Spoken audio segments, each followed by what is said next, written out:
6개월을 앞두고 순천 선거구도 출마를 준비하는 후보자들이 즐비합니다.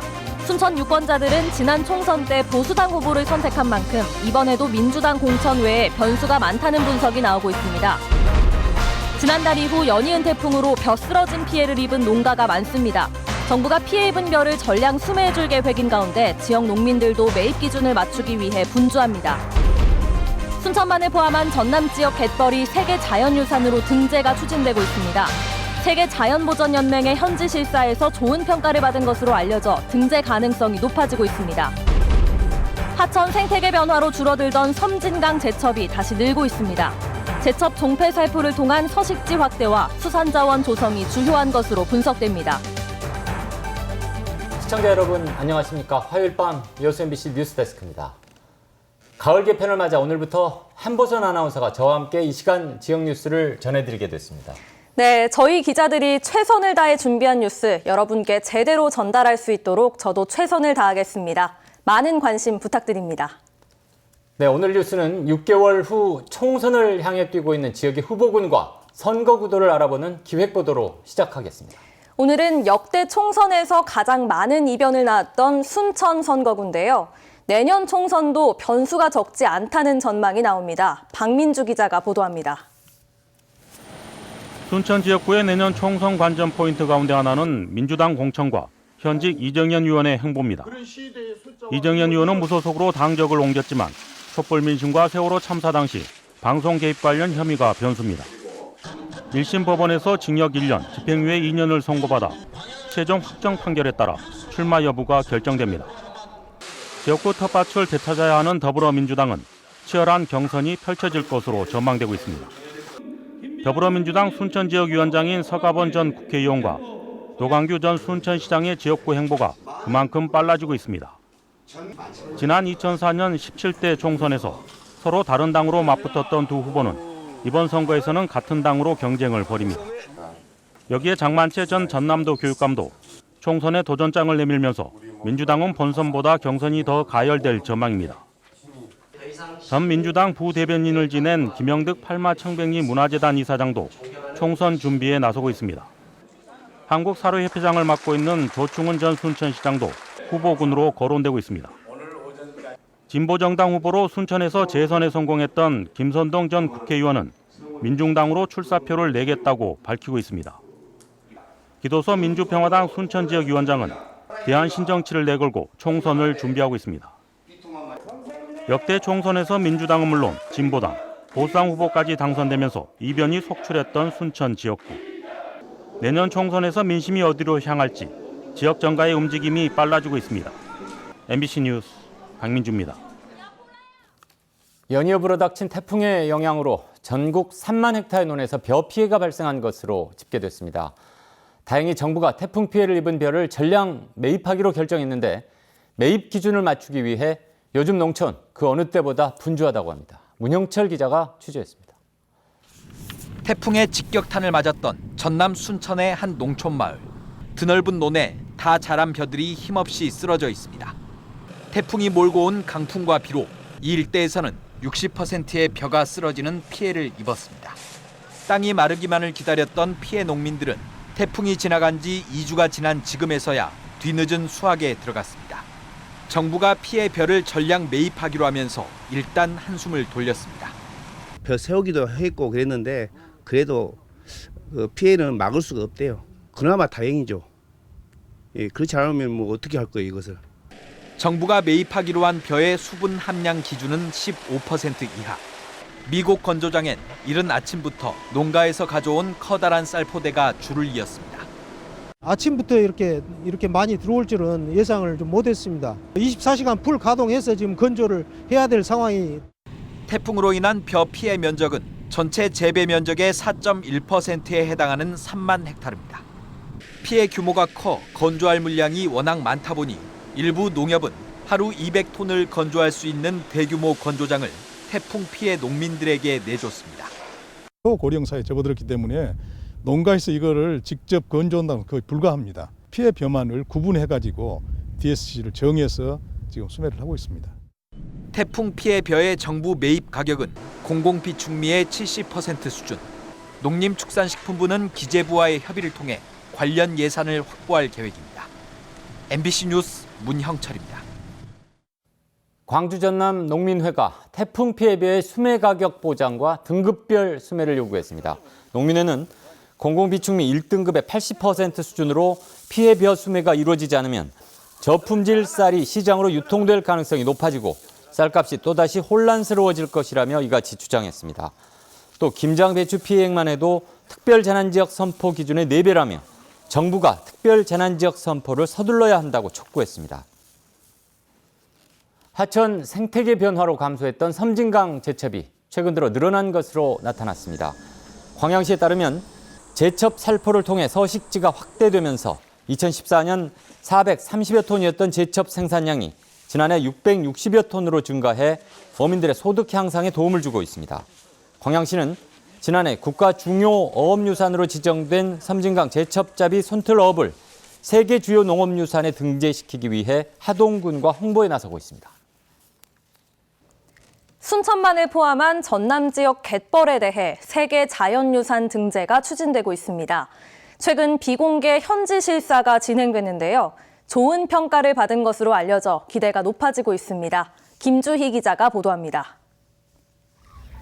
2260헥타르 광활한 면적의 순천만 갯벌. 천혜의 환경 속에서 230여 종의 철새가 서식하고 칠개와 짱뚱어 등 생물 다양성을 간직하고 있는 세계 5대 연안 습지입니다. 이곳 순천만을 포함한 고성, 신안 등 도내 3곳의 갯벌이 한국의 갯벌로 유네스코 세계 자연유산 등재가 추진되고 있습니다.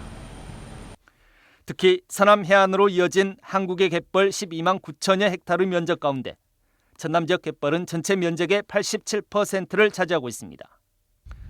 지난 2010년 세계유산 잠정 목록 등재 이후 9년 만입니다. 최근 비공개로 실시된 세계자연보건연맹의 현지 실사에서도 전남 지역의 갯벌은 좋은 평가를 받은 것으로 알려지고 있습니다. 탁월한 가치를 유지하고 있는 지질 다양성과 육상에서 연안, 해양으로 이어지는 생태계가 매우 짧은 거리로 연결돼 안정적인 복합 생태계를 유지하고 있는 것으로 평가됐습니다. 또 지역 주민, 중앙과 지방정부, 시민사회, 그리고 지역민들의 유기적인 협력 관계도 좋은 평가를 받았습니다.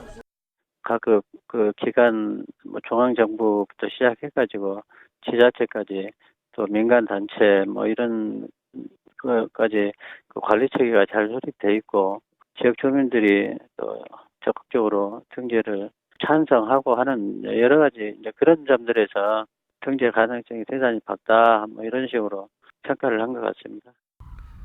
한국의 갯벌 세계 자연유산 등재는 내년 6, 7월쯤 최종 결정됩니다.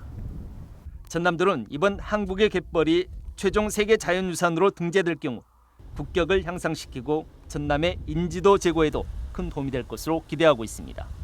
또 그런 것들을 지정이 되면서 우리 관광객들이 또 많아지고 또 우리 국가라든지 지역에 대한 인지도 이런 것들이 좀 높아지고 하는 그런 여러 가지 효과들이 있습니다. 독특하면서도 다양성을 간직한 서남 해안의 갯벌이 세계에 내놓을 수 있는 우리의 자랑스러운 자연유산으로 인정받을 수 있을지 기대감이 커지고 있습니다. MBC 뉴스 김주희입니다. 올해 여수 시민의 날 기념 행사가 진남 경기장에서 개막됐습니다. 시립국악단 식전 공연을 시작으로 성화, 점화와 시민의 상, 자랑스러운 여수인 시상으로 이어진 오늘 행사는 읍면동 선수 6천여 명이 함께하는 체육 행사가 내일까지 이틀간 진행됩니다. 행사를 함께한 27개 읍면동 선수단은 다양한 종목에서 지역별 경쟁에 들어간 가운데 입장상은 어린이집 아이들과 함께 성산공원 장미문화축제를 홍보한 여천동이 차지했습니다. 광양시가 포스코와 함께 지역민에게 취업 교육을 실시합니다. 광양시는 오늘 포스코그룹 취업 아카데미 운영 협약식을 열고 관내 고등학교 졸업생과 6개월 이상 거주자 40여 명을 대상으로 직무 지식과 현장 교육을 실시합니다. 이번 교육은 빠르면 내년 3월부터 실시되며 광양시는 행재정적 지원을, 포스코는 실습 자재 사용과 함께 강사 등 인력 지원에 나서게 됩니다. 여수 지역사회연구소가 여순사건 71주기를 기념해 오는 21일부터 국회를 중심으로 다양한 행사와 사업을 집중적으로 진행합니다. 여사연은 지난 9월 발족한 여순항쟁 71주년 서울행사 추진위원회와 함께 오는 21일 국회 정문 앞에서 여순사건 특별법 제정 촉구 기자회견을 시작으로 다음 달 20일까지 문화와 학술 행사를 이어갈 계획입니다. 단체 측은 특히 21일 기자회견에 이어 국회 대회의실에서 서울 추모문화제를 개최해 20대 국회내 특별법 제정을 압박할 예정입니다. 얼마 전부터 목포 사막도에 길조인 흰꿩을 발견했다는 제보가 잇따랐는데요. 현장 취재와 전문가들의 평가를 종합해보니 관상용 새가 야생에 노출됐을 가능성이 높다고 합니다. 김한수 기자가 취재했습니다. 목포시 사막도의 한 야산 풀숲. 산책로 주변에서 흰꿩이 목격됐다는 이야기가 2주 전부터 퍼지기 시작했습니다. 흰제비가 날라도 굉장히 복이 있다는 어떤 얘기를 하지 않습니까? 봉황 같은 새를 만났구나 그러고. 실제 흰꿩이라면 신라시대 때부터 길조로 여겨진 귀한 동물로 국내 야생에서 드물게 발견되는 종입니다. 이곳은 흰꿩이 산다고 제보가 들어온 한 산책로입니다. 저희 취재진이 이곳에 도착한 지 얼마 안 돼 어렵지 않게 흰꿩을 발견했습니다. 인기척에도 크게 경계하지 않았고 1m 가까이 접근한 뒤에야 달아났습니다. 동물 전문가들은 흰꿩이 아닐 가능성에 무게를 두고 있습니다. 유전적 원인으로 모두 흰색인 흰꿩과 달리 붉은 볕과 배 쪽에 검은 털이 있다는 겁니다. 요거는 꿩과에는 백한이고요. 관성조로 수입한 종이에요. 이 백한 같은 경우에는 원 태생이 이렇게 생긴 겁니다. 이거는. 목포시 유기동물 보호소는 백한이 버려졌을 가능성이 높다고 보고 일단 포획한 뒤 주인을 수소문할 예정입니다. MBC 뉴스 김한수입니다. 이웃 주민을 살해하고 도주한 혐의를 받는 60대 남성이 경찰에 붙잡혔습니다. 여수경찰서는 어제 오후 4시 50분쯤 여수시 화양면의 한 주택에서 말다툼 끝에 어촌계장을 흉기로 찔러 살해하고 도주한 혐의를 받고 있는 67살 A씨를 탐문 수사 끝에 긴급 체포했습니다. A씨는 자신을 어촌계에서 제명한 것에 격분해 살인을 저지른 것으로 전해졌습니다. 경찰은 A씨를 상대로 정확한 범행 동기를 조사한 뒤 구속영장을 신청할 계획입니다. 기아 타이거즈가 구단 사상 처음으로 외국인 감독을 선임했습니다. 기아 타이거즈 구단은 제9대 사령탑으로 지난 2013년부터 2015년까지 워싱턴 내셔널스 지휘봉을 잡은 맷 윌리엄스 전 감독을 선임했다고 밝혔습니다. 오는 2022년까지 기아 감독을 맡게 된 윌리엄스 감독은 데이터를 기반으로 선수들의 장단점을 분석해 체계적이고 효율적인 훈련으로 강팀이 되는 기초를 닦겠다고 밝혔습니다. 윌리엄스 감독은 오는 17일 입국해 마무리 캠프에 합류해 훈련을 이끌 예정입니다. 민중당이 조국 법무부 장관 사퇴와 관련해 적극적인 검찰개혁을 주문했습니다. 민중당 전남도당은 논평을 통해 이른바 조국대전으로 불리던 이번 사태로 검찰개혁의 필요성이 강조되고 일정한 성과도 남겼다고 지적하고 윤석열 검찰총장 파면과 국회 패스트트랙 관련자 수사로 이어져야 한다고 주장했습니다. 또 현장에서 비정규직 노동자들의 투쟁이 이어지고 있다며 정부와 정치권의 민생 챙기기를 강조했습니다.